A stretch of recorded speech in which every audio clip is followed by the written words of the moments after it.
What would you do if you pumped enough poison gas into a fortress to kill everyone inside, and then the dead started walking toward you? That's not fiction. That actually happened. Welcome to World Timeline, and today we're talking about one of the most terrifying moments in all of World War I, a battle so insane, soldiers called it the Attack of the Dead Men. The year is 1915. The Eastern Front is brutal. Deep in what is now northeastern Poland sits Osowiec Fortress, a Russian imperial stronghold sitting right between German and Russian territory. It's not the biggest fort, it's not the fanciest, but strategically, it's everything. Whoever holds Osowiec controls the corridor. Lose it and the whole front shifts. The Germans know this, so they want it badly. Here's the issue. The Russians inside don't quit. The Germans had already tried storming Osowiec multiple times. Artillery bombardments, infantry assaults, nothing worked. The Russian garrison held on every single time, even though they were massively outnumbered. We're talking roughly 900 Russian soldiers holding the line against a German force of over 7,000. By August 15, 1915, the Germans were done playing nice. If brute force won't work, try something worse. August 6, 1915. The Germans had done their homework. They knew the Russian garrison had no gas masks, so they wheeled up over 30 gas launchers loaded with chlorine gas and waited for the wind. When the conditions were right, they released everything. A massive green-yellow cloud rolled across no man's land and swallowed the fortress whole.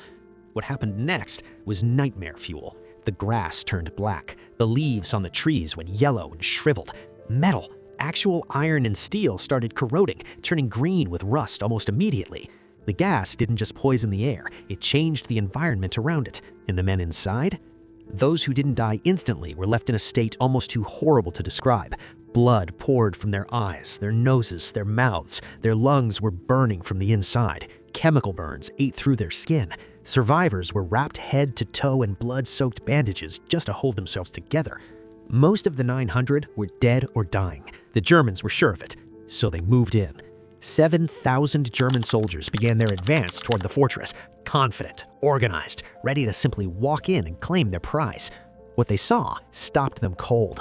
Emerging through the smoke and the chemical haze came a line of Russian soldiers, maybe 60, maybe 100. The exact number depends on who's telling the story, but what everyone agrees on is what they looked like. These men were wrapped in bandages soaked through with blood. Some were coughing up pieces of their own lungs. Their faces were burned. Their eyes were red. By any medical standard, many of them had no business being upright, let alone fighting.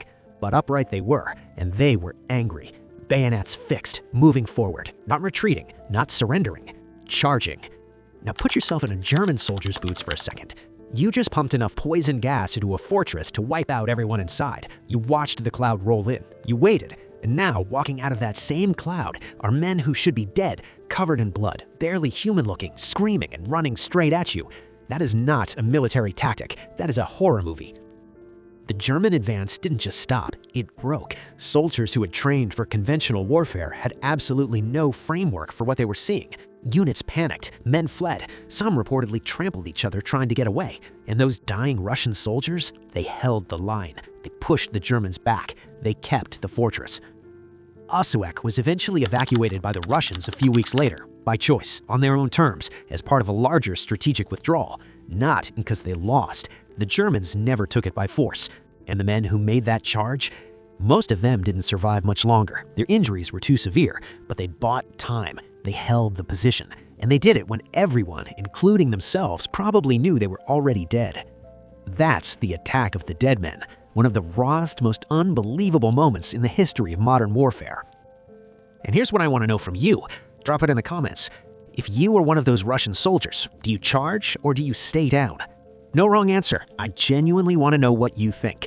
If history like this is your thing, you're in the right place. World Timeline covers the moments history class skipped every single week. See you in the next one.